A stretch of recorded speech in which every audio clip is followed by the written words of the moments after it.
गायत्रीज home गार्डनमध्ये आपणा सर्वांचं स्वागत आहे। आज 16/1/2025 आज बघूया आपण एक छोटीशी टिप्स। आपल्याकडे आपण कसं सीड्स जमा करून ठेवतो ते पालेभाज्यांचं। आज मी काही 3-4 प्रकारच्या पालेभाज्यांचं बीज जमा करून ठेवत आहे।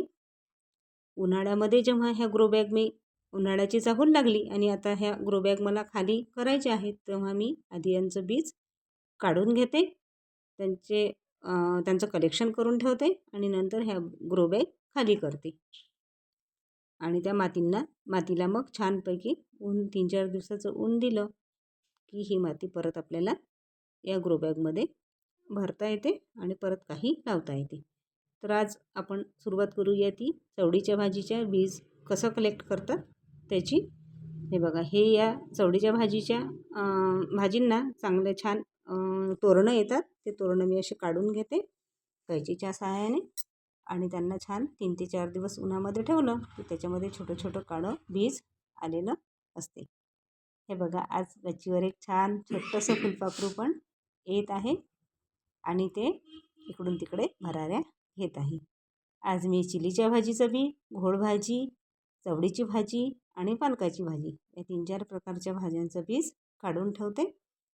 त्यांना छान पॅकेटमध्ये स्टोअर करते 3-4 दिवसानंतर आणि मग हे मला पुढल्या वेळेस लावण्यासाठी कामी पडते।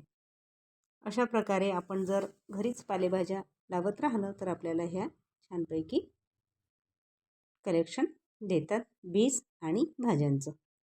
चला तर मग सुरू करा गार्डनिंग। माझे छोटे छोटे असे व्हिडिओ पाहत राहा आणि तुम्ही पण सुरू करा। गार्डनिंग करणे खूप सोपं आहे। आपल्या घरातील केर कचरा आपण 3 ते 4 प्लास्टिकच्या बोऱ्यामध्ये जमा करून घ्यायचा आणि थोडी माती, शेण आणि हा कचरा याच्या सहाय्याने आपण अशा पालेभाज्या लावणं सुरुवात करू शकतो। छोटे छोटे ग्रो बॅग आणायच्या किंवा घरी पण आपण प्लास्टिकच्या बोऱ्यांच्या ग्रो बॅग तयार करू शकतो आणि त्यामध्ये ह्या पालेभाज्या लावू शकतो। यासोबतच आपण मेथी, मोहरी अशा प्रकारच्या पण भाज्या लावू शकतो।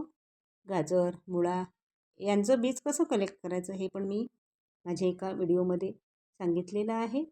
छोटे छोटे व्हिडिओ आहेत माझे, पाहत राहा, लाईक करा आणि छोट्या छोट्या टिप्स तुम्ही लक्षात घेऊन तुम्ही पण सुरुवात करा पालेभाज्यांची। बाय।